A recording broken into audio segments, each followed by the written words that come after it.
Good morning, everyone. This is Merlin Gonzalez. And right now, I'm outside. It's a beautiful day. Man, in the past 4 days, well, except yesterday, it's been really, really nice with blue sky and perfect weather, less humidity. And so, yeah, we're thankful for that. But I'm outside right now. As you can see, there's inverted Le Peeps restaurant. They are our neighbors here in Castleton. They've been very gracious. Actually, just want to let you know about some of the blessings. I was here, had a breakfast, and just to get to know people because we use their parking lot and especially during Saturdays. Missional Food Pantry drive-through from 10 to 11:30, and you may want to let other people know about one household visit a month, and also but we're open every Saturday from 10 to 11:30, and we've been averaging about 120 households a week. So that's about 500 households a month. You multiply that by an average of 4 members per household. That means that it's about 500 individuals a month, and we give a lot of food thanks to our partners such as Midwest Food Bank and also McFarling Foods. Of course, Starbucks is one of our main sponsors by allowing us to use their former Starbucks location store here in Castleton. So, but yeah, it's a nice day, and so I'm here in front of Le Peep, and so let me just start in prayer, and then we'll do a couple of announcements, and then we'll get right into one of my favorite topics, which is leadership. And not only leadership, it's easy to lead when the sea's calm and the weather's good. But what happens when you are in turbulent sea and the wind is howling and all things going on? So let me just pray. Heavenly Father, we give you thanks today. Thank you for this beautiful day, and it doesn't matter if it's raining or blowing, the wind is blowing hard or really calm. It's always good because it's the day that you have provided for us. I ask, Lord, that you guide this conversation today, and Lord, that you will empower us, that you will show us, Lord, your ways, because your ways always work. Your plan is perfect, and we just want to be grateful for all the things that you do in our lives, your provision and protection. We pray in Jesus' name, amen. So, again, you have heard that we have opened up the Starbucks within like 3.5 weeks. We were operating, and now it's just like a full blown food pantry, drive through missional food pantry, and but want to let you know also that we do have in the network of Faith Open Love, we have 8 other or 10 other missional food pantries in town. And this table talk actually was originally created for the food pantry leaders, not just to share best practices in operation, but also, again, what we're going to talk about today is leadership, team building leadership, because without our disciples, without our students or our volunteers, we won't be able to do what we're doing, especially in the context of Christian Missional Food Pantry. So I'm grateful for them. You can go to our website, fhlcommunity.org, and you will see the different places that we have here in the city. So this is our monthly FHL Table Talk. And again, this was created about 5 years ago. Can you imagine that, on a monthly basis? And we were able to sustain it, whether in person or, live right now, uh, live stream. So let me just bring our guest here today. It's Randy Wheeler. I met him actually um, probably close to a year now, and we got connected somehow, and we talked, and we've been talking about maybe having him part of the table talk, and here we are. So our topic today is leading in turbulent times. Isn't just very true now that it's turbulent. It's the insecurity, the unstable economy, and you just never know what tomorrow's going to be, or maybe even what's going to happen this afternoon after this good start of the day. So again, leadership. That's what we are all about. Even in the food pantries and also in the operation, because it's about how we can lead and how we can follow other people. So, Randy, please introduce yourself, what you do, and also the services that you do, and what we're going to talk about today. Well, thank you so much, Merlin. I'm grateful for the opportunity to be here. Thanks for inviting me and giving me this opportunity. And I know, well, first, a little bit about me. I'm owner of a company called Wheeler Coaching Systems. I do leadership development and training, and I'm a member of the John Maxwell team.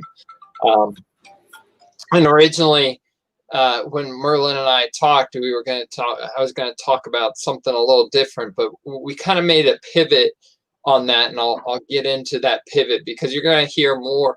You're going to hear from me interviewing somebody else.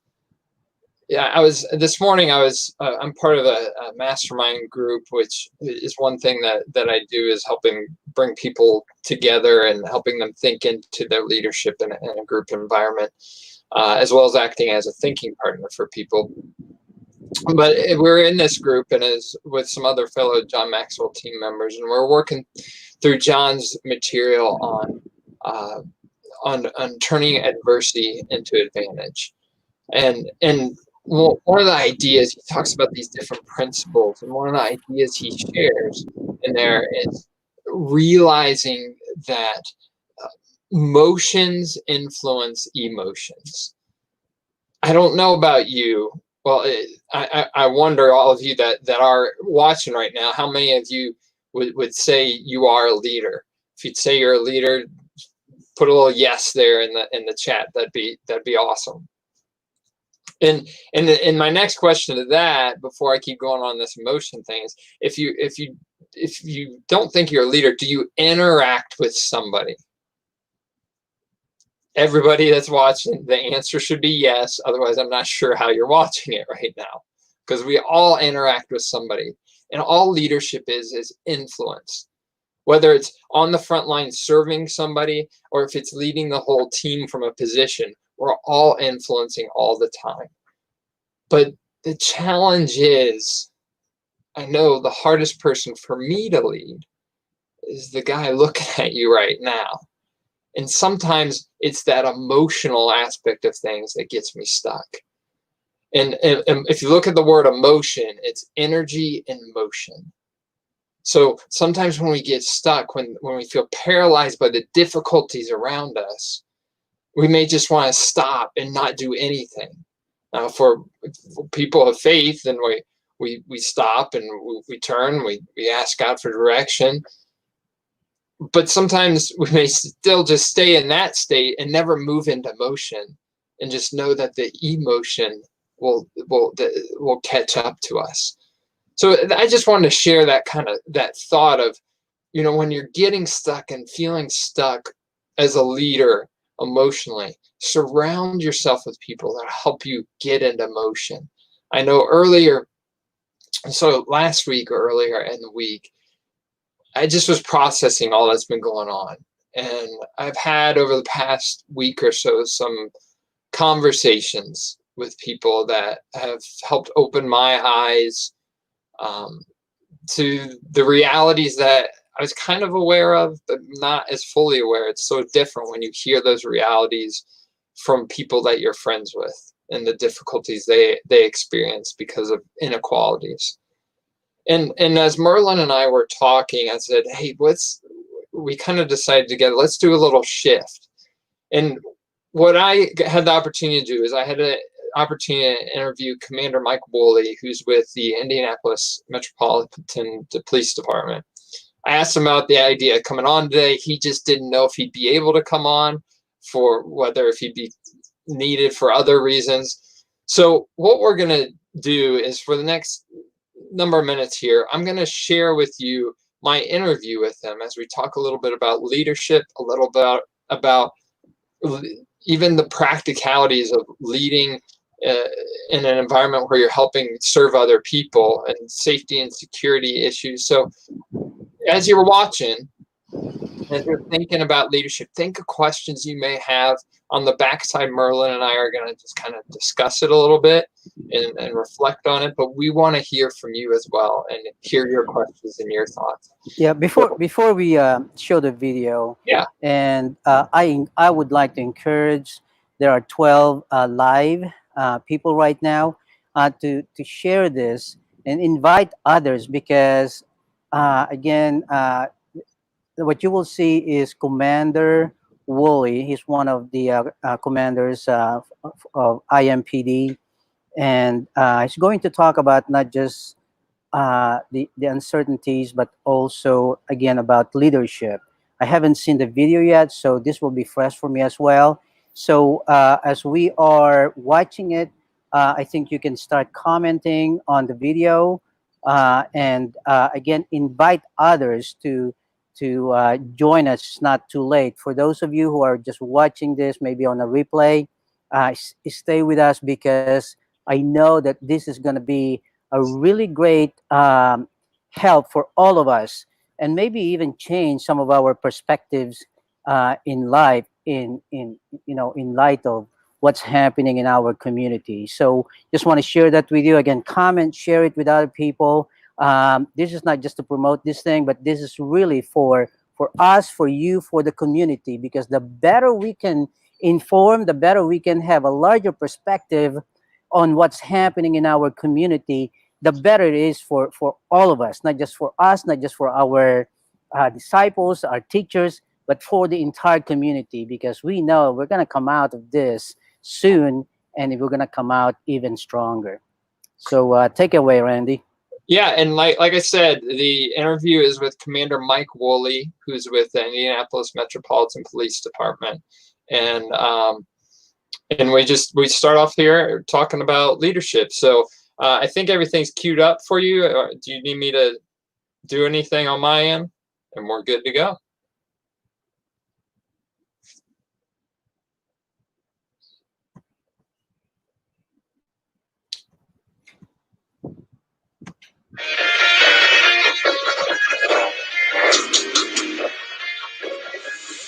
Hello, everybody. This is Randy Wheeler. I'm with Wheeler Coaching Systems, and I'm here today with Commander Mike Woolley. And Commander Woolley, thank you for being with me.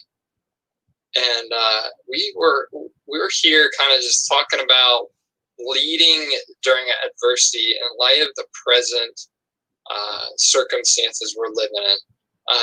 Commander, will you tell just whoever's watching a little bit about yourself real quick? So I'm a North District Commander, which means I'm responsible for a district. Currently, it's about 79 square miles, and I'm roughly responsible for about 225 officers, all police services on the north side of Indianapolis. With that comes patrol responsibilities, investigative responsibilities, community outreach, and then along with some other proactive details. So it's there's roughly 6 different districts in Indianapolis, and I am in charge of the largest.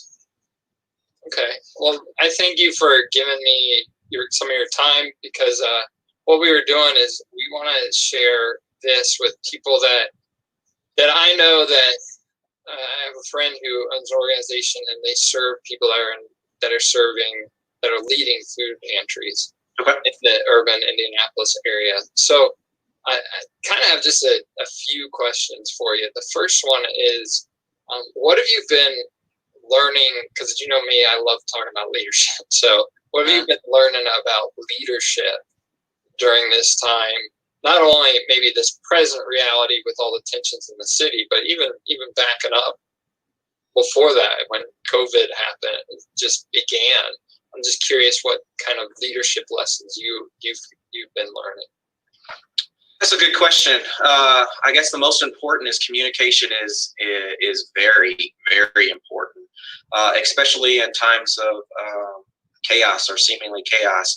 When IMPD was first hit by, or actually when I guess the country was hit by COVID, we immediately sprang into action and had to create policy because we had never faced anything like this. I think we were a little bit unprepared. But over the course of a week or so, we rolled out a policy, which part of that is educating our officers on that policy and then making sure that there's some sort of compliance component in place. One of the things that we found out quickly is too much communication can be almost as bad as no communication. Meaning that we were rolling out information very fluidly and very rapid. I mean, it was constantly day in, day out, every other hour, things were changing. And the goal behind informing our officers was to make sure that they weren't caught off guard, make sure that they had the appropriate equipment and measures. But what we learned is sometimes they kind of tuned out because it was information overload. And so what we had to do is kind of start putting into place information. We would compile a bunch of information and then send it out maybe once a day. And that gave the officers an opportunity to just sit down once a day, go over what updates that we had to keep them safe and their families safe, and also keeping the citizens safe. And they looked forward to that one day where it was just information versus it seemed like every half an hour to 45 minutes, there was an email either coming from me or coming from downtown or coming from Homeland with information. So I think that's one of the biggest things. One of my hallmarks has always been communication with my officers. And it was very interesting to see that, too much communication can sometimes hurt you too. So you've got to find that middle ground. So it sounds like with the communication, you learned, hey, I got to communicate, but I also got to figure out how to communicate concisely and in a way that it's easily digestible. Otherwise, everybody just shuts down, and then you're just talking and not necessarily communicating. Yeah, I mean, it's one of those things, especially because the way that our information rolls out, my officers are out on the street, driving in cars, patrolling, responding to runs, and they may not necessarily see that information that's coming out every 30, every 40, every hour. And so we learned that some of the emails were just not read. Some of the videos were just not watched just because of what was going on the day to day. So we found that if we gave them like at noon, right, all the information that you need for the day is going to be compiled and sent to you at noon. That gave them an opportunity to know that's when it was coming. And if they did miss that noon block, they can at least go back to their emails at noon and find that information and read it at their leisure. So it sounds like a big learn there. It's create a system for communication that's simple to follow and implement, and that they can come back to that. Yep. Yeah. Another thing that we kind of found, or one of the things that I could really try to push with my officers, is just kind of showing them support with the little things. There's so much that goes on the districts, and our officers do an excellent job of getting out in the community and engaging and making the arrests when they have to make the arrests. But one of the things that's important in my role is to let them know that I see them, right? So by sending small little emails like, hey, great job on that traffic stop. You ended up getting a lot of drugs off of a car, blah, blah, blah, blah. Those were the type of things that I just noticed they really started to value. The other thing that I really noticed is input.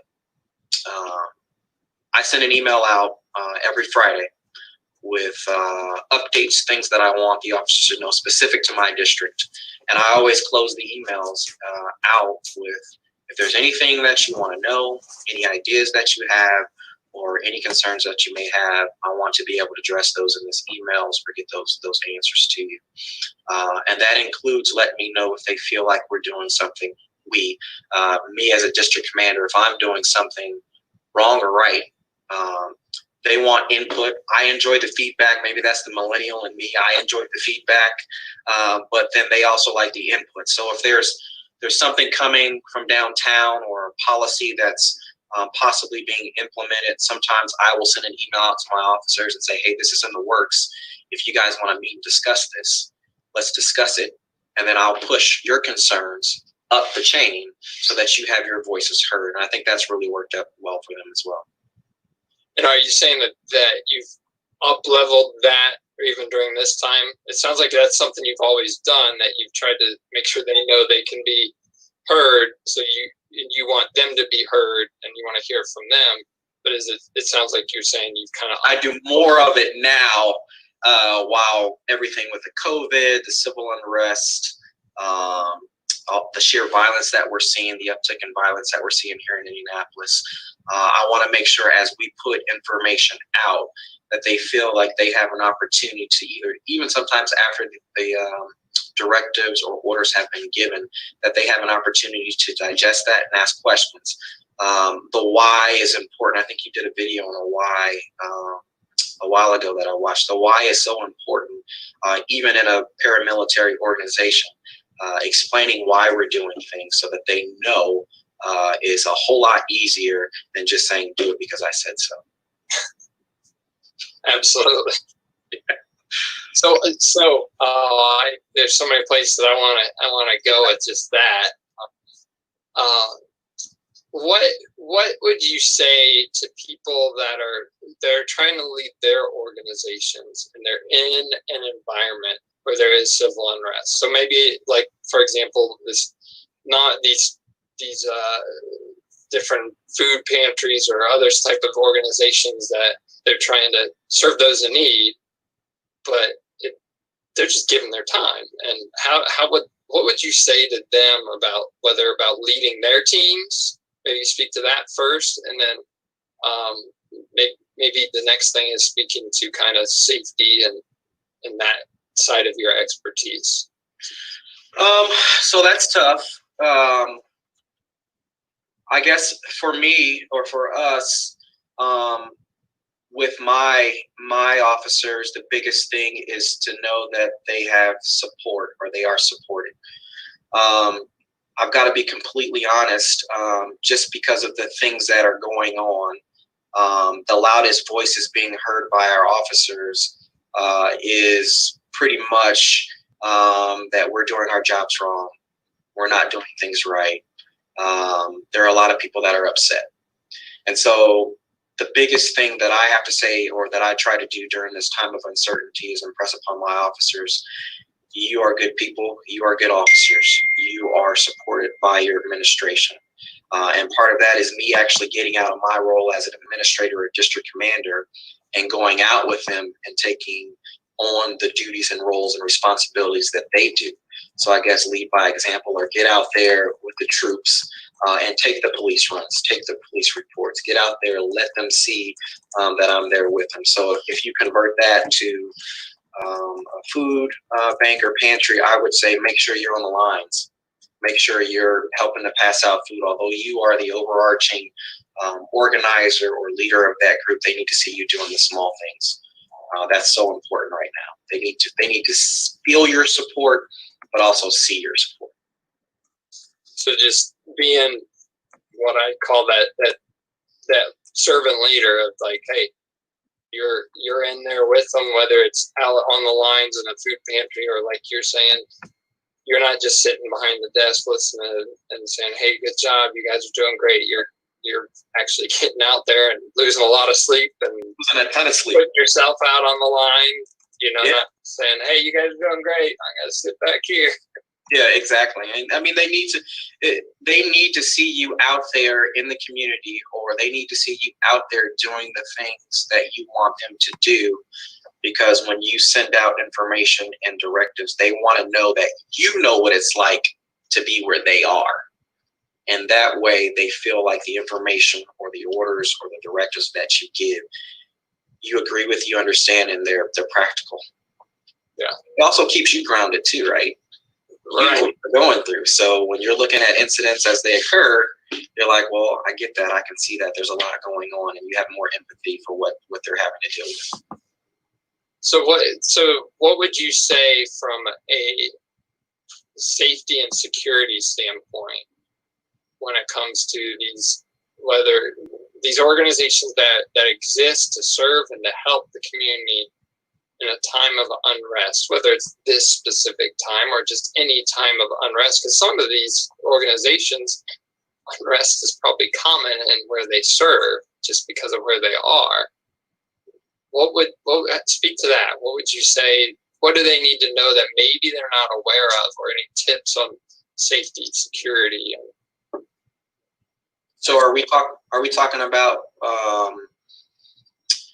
from a law enforcement perspective, how we would run, or things that I would do to keep an organization safe? Is that what you're meaning?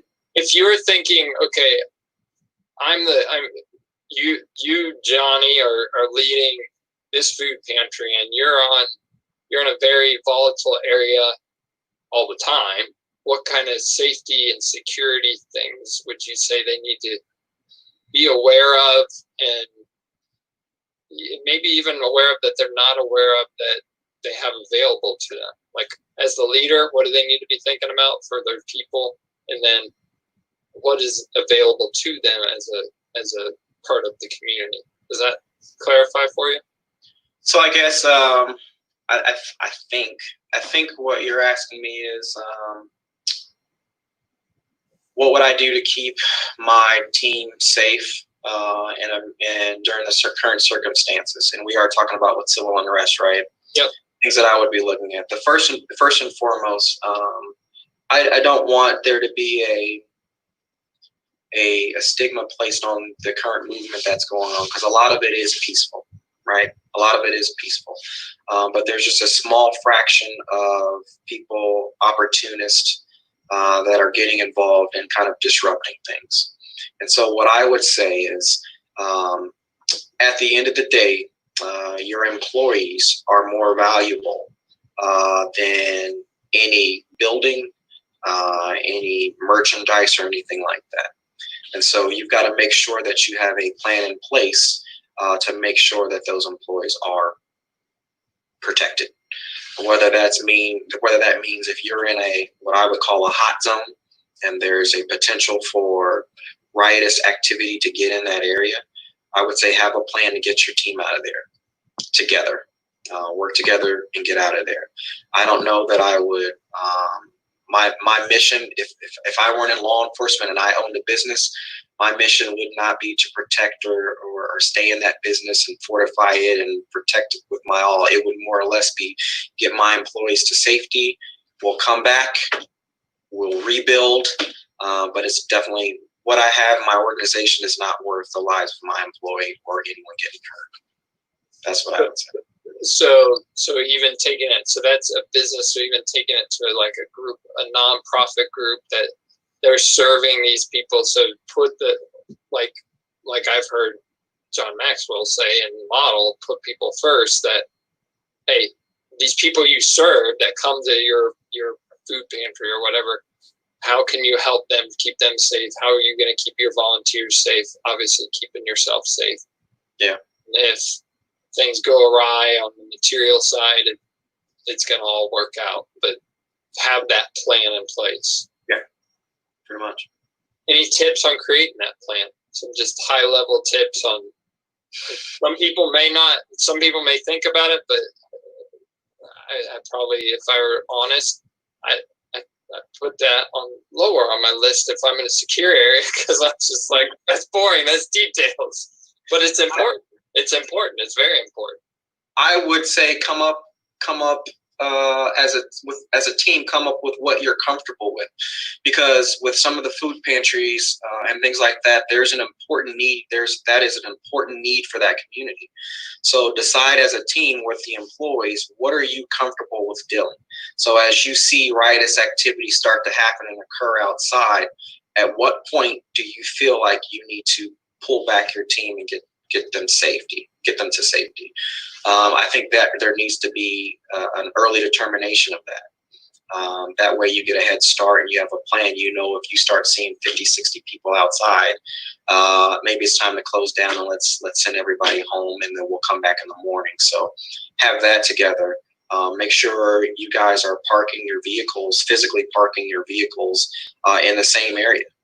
That way you all get to your cars at the same time and you can all get out of there at the same time. You don't want people parking at all different locations, leaving them to have to walk by themselves to get to their vehicles. I think that's also important. That's all I can really think of at the time. I would say if you don't, which I think most buildings probably do have some sort of medical kit available to you. Have a plan in place if something were to happen. Who's going to get that medical kit? Who's going to make the call to the police or to medics if someone gets hurt? And have a backup person and a backup person for that backup person so that everyone knows who's going to call. Because a lot of times what happens when people get injured is that everyone freezes and there's a lot of chaos going on, so no one ever really calls. So you want to make sure that there are people dedicated to carrying out those various tasks to keep everyone safe. Those are great. I mean, I wouldn't have even thought of, have everybody park in the same spot so that they're all safe as they're leaving. And no, like I said, there's things I don't think of because I don't do what you do, and probably the people that are listening to this are like, oh, well, maybe I thought of that, but that's a good point. Yeah. So my last kind of question is, this is kind of open. Mm-hmm. What would you have to say about just the present reality, how to lead well? Like I see my role is that my job is to help add value to people in whatever way. And if I see somebody, just smile at them, even if they can't smile because they can't tell because they got a mask on, just to smile at them and just say, hey, you matter, and try to make people know that they matter. With all the weird tension going on, what would you have to say? How would you speak to it? And you're going to have a different perspective on multiple levels than I do for multiple reasons. I don't know if you have anything to say in either professionally or personally, however you want to go with that. What would you want people to know? It's kind of open-ended there. It is. Given the circumstance and specifically what we're dealing with and why the civil unrest is occurring, one of the things that I tell my officers, listen. It's as simple as just listen, have an open mind. You may have your opinion on what's going on. You may have that set in stone, but there's always an opportunity to listen and at least gain a little more information so that you have a better understanding and maybe your opinion may change. I think I personally believe that all of our officers do a phenomenal job, but I know we are not without flaw, and so we're not. It's a tough job. We make split-second decisions, and our split-second decisions are also often dissected, and people are able to look at videos and input what they think they would have done in the same scenario. But they've got to, those individuals that are dissecting have to remember they're not in the arena. They're not seeing and feeling what's going on in that moment. And these officers are given a split second to react. But still, even knowing that with my officers, I encourage them to take off their lens of their law enforcement lens and try to look at things through the eyes of the average citizen. Although things may be in policy for us, is there an opportunity to have a discussion on if there was a better way of handling it? So I guess what I'm trying to say in short is listen, have an open mind, and be ready to adapt, I guess. Well, I appreciate you giving me your time, and my hope is that this adds great value and some encouragement and some tips and ideas to those that watch. And I personally thank you for what you do. You and all of you that are out there on the front lines that keep us safe day in and day out. I'm not out there, so I don't have a clue. So I appreciate all that you, and by you and those around you that lead. Everything rises and falls on leadership, and I can't imagine what it's like leading right now for you guys. But I appreciate what you do and what all your men and women do that are on the front line, just trying to sort through all this chaos. And when it's calmer, I thank you for keeping us safe. So I appreciate that. Thank you for having me. Yeah, not a problem.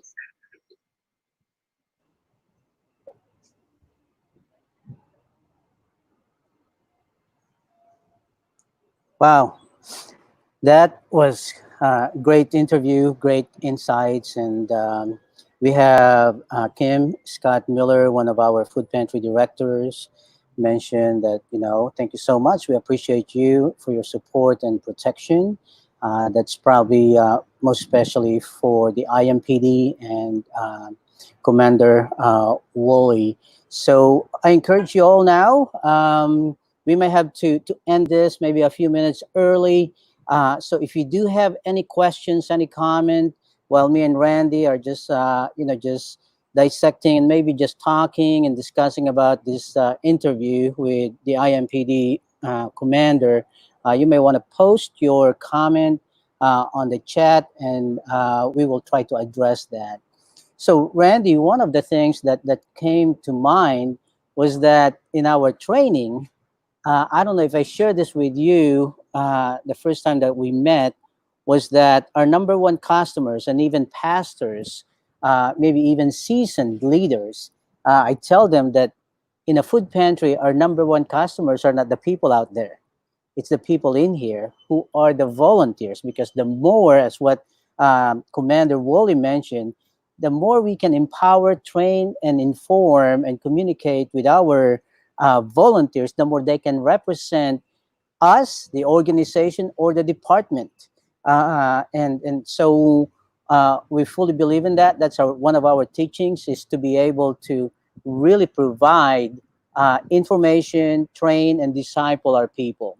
So what has been your experience with regards to that vein of idea? Yeah, the the the challenge for a leader is to shift from addition to multiplication. Addition, this is kind of Maxwell talks about it in the book, the 21 Irrefutable Laws of Leadership. But addition is we're adding followers, and followers are just doing what we tell them. But shifting from there to multiplication, that like you said, your most important people are your volunteers, because you want to help them develop into leaders, that whether you, the person in position of leadership, is there or not, that they will be able to take over whether you're there or not. I think of what I did professionally before, and like, I wanted to be able to not be in the room and everything just keeps humming along. If everything falls apart when I'm gone, then I've been creating followers and not been creating leaders. And that's what probably everybody that's leading the food pantry, because they're volunteering. A lot of them are volunteering their time. They want to be able to reasonably. They have a family emergency. It should still run?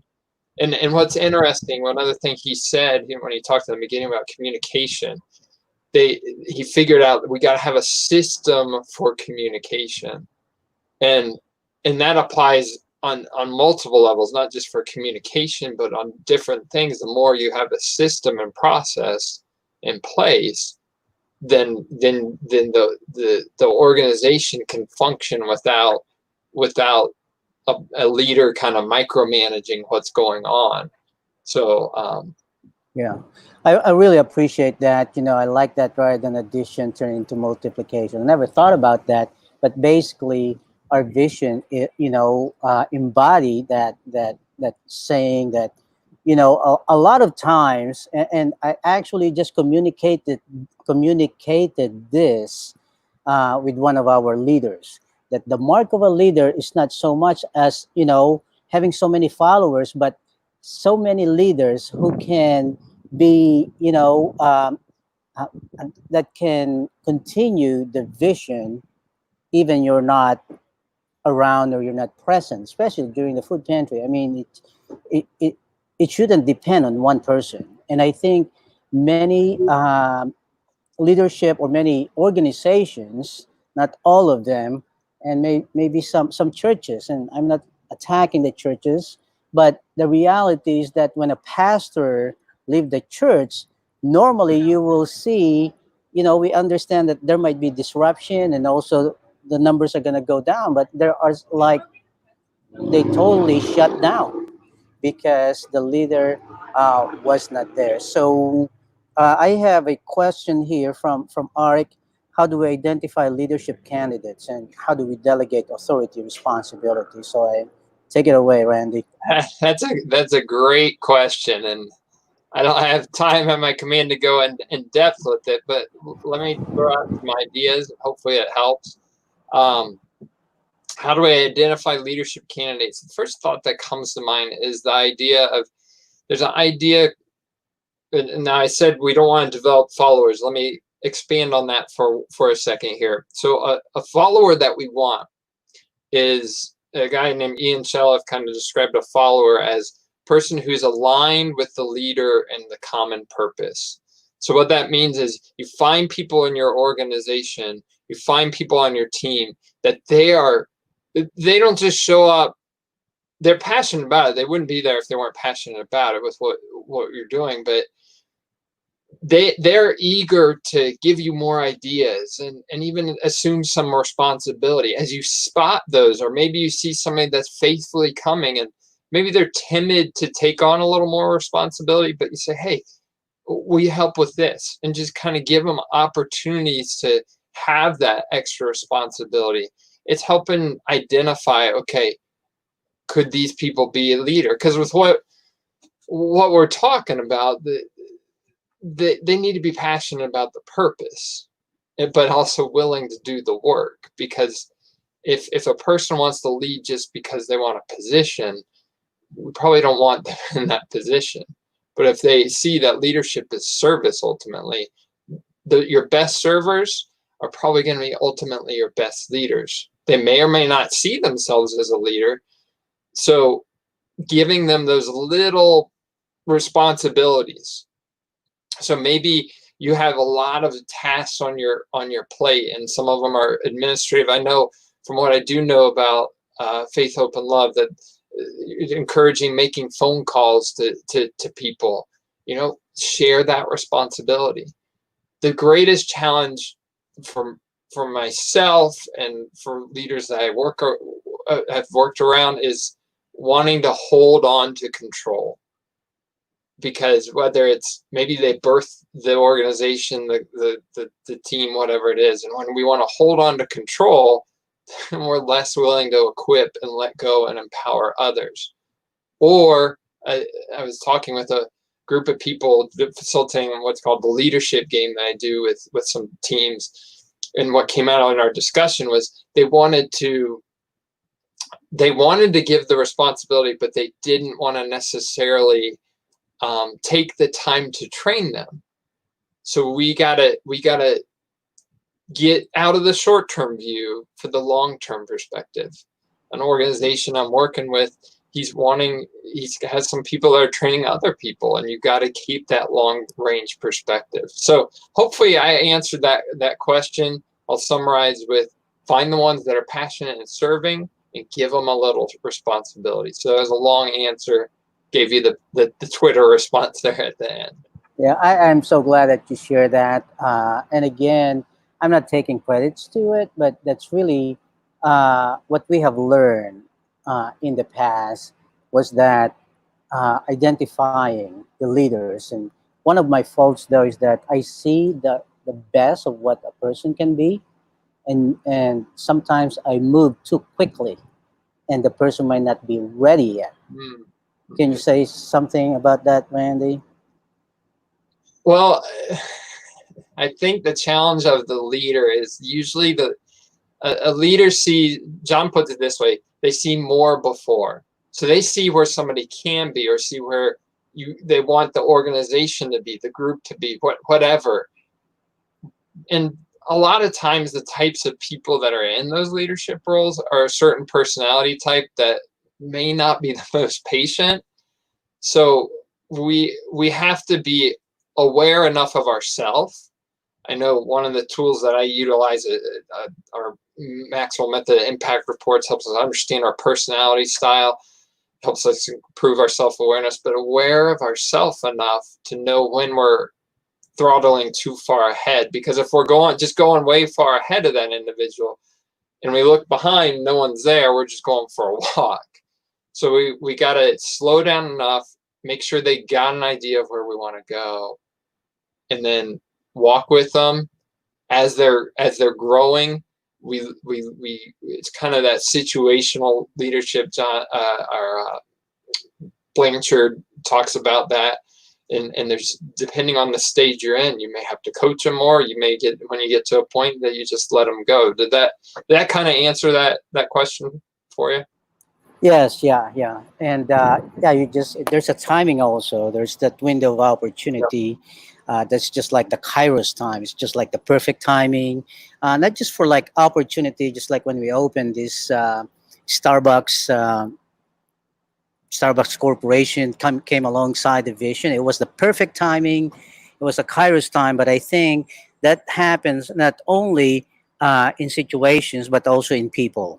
That there's just like the right timing when you ask the question, or when you actually ask them for a challenge, and then they were able to follow through. Um, so something about the timing as well. So Josephine said that a leader is also a follower, one who can follow the group suggestions on any given situation. That's great, Josephine. I love that comment, because I the leaders, as leaders grow in awareness, a good leader will understand, and I've heard John Maxwell talk about it often, that we should listen more than we speak and ask those great questions. If we're always talking as the leader, then we're not listening, and then we're only hearing one voice. And if we're the smartest person in the room, and we're probably in one, we're in the wrong room for our growth, and two, we may not have a team around us that's really going to help us move things forward the way we need to. So I love that comment. Thanks for sharing that, Josephine. Sorry to interrupt you there. No, it's all right. So we have probably a couple more minutes here, but I just want to share this also. I don't know where I read it or I heard it, but there are times also as a great leader or a visionary. There are times also when you, as a leader, there's like, uh, when, how did they put it? They said that it said that there's a time for committee meeting, and there's a time for like a commander that's just like duck because the bullet is gonna hit you. So can you talk briefly about that? Yeah, there's a great book called Primal Leadership. Um, I just blanked on the name. Daniel Goleman, and he lists out, and I have a document that kind of describes it, and describes the different approaches and styles to leading, and kind of even different situations. So if anybody wants to get that document, they can feel free to email me at randy@wheelercoachingsystems.com, and I can send that to them. But there's times where, if it's an emergency, like I think Commander Woolley, his natural way from his interview, his natural way of wanting to lead is going to be more, more, hey, I want to hear from you. Like he said, he wants to hear from them. His door's open. But there's obviously times that he's got to just make a decision. And when things are moving fast, sometimes you just got to make a decision. And I think what helps, if it's a team that you work with regularly, the more aware you are of how you are under stress. For example, I know when I'm under stress, I'm going to bark orders, and I have to consciously be aware of my tone and how I behave, how I communicate, because I probably will hurt some people's feelings because of the different personality styles. But if your team is aware of it and is aware, this isn't because of something about you, this is how I can be, I'm going to try my best to respect you and have that tone, but please don't take me personally, because we got to move. There's a long line and we got to keep things going, whatever it is.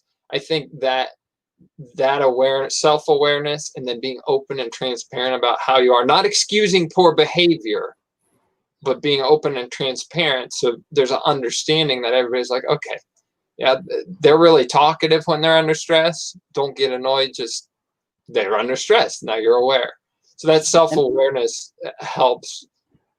But stress can be that impact of when you have to shift from let's have a meeting and a convention to, hey, we just got to make a decision, because there's always got to be a person that ultimate, even in a flat organization, there's going to be a little peak that somebody at some point has to make a decision, and when the decision needs to be made. yeah, yeah. Well, thank you so much, Randy. I know we're going to be running out of time here. So the next table talk is July 9th. That's Thursday, July 9th, 11 o'clock. And I don't foresee that we're going to meet in person yet in July. But just if you haven't yet, just like us on our Facebook, and the more updated information are posted on Facebook, that FHL community. Um, and then also you can take a look at our other social media, which is the Twitter. We do have Twitter handle, and also our YouTube, which is youtube.com/FHL International org. Um, Again, if you have some people, you yourself or other, you may know some other families who might need the services of a food pantry. We are here every Saturday at the intersection of Craig Street and 82nd Street from 10 to 11:30. And soon, I believe we will start. This is the very first time, even for our volunteers and our leaders, that we may have dinner probably on Thursday nights, or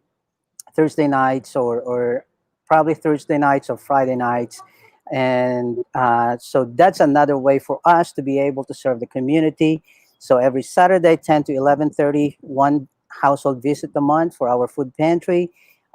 Tuesday, we have Giving Tuesday. So for those of you who may not need food but would like to be part of the solution, then from 4 to 7, we have that Giving Tuesday.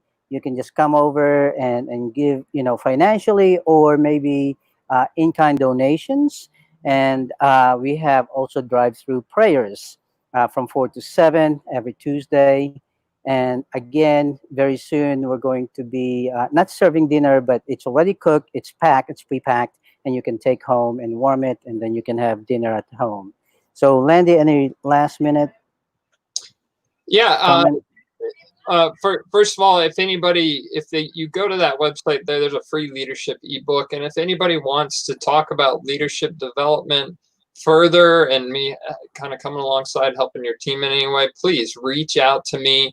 Uh, you can reach out to me through my website there. You can reach out to me at randy@wheelercoachingsystems.com. But and just thank you for all that those of you that are watching, and also Merlin, thank you for all that you all do to serve our community. I really appreciate it, and just thank you for the opportunity to be here today. All right. Thanks, Randy. And let me just end with a short prayer. Heavenly Father, we give you thanks today. Thank you once again for giving us another day, Lord, to experience your beauty, your glory. And Lord, I just ask that you continue to work in our lives. Give us grace to hear your voice and see what you do. And protect us, be with us, and provide for our needs. We pray in Jesus' name. Amen. God bless you all. Thank you for joining us. Thanks, Randy. Yep. Thank you.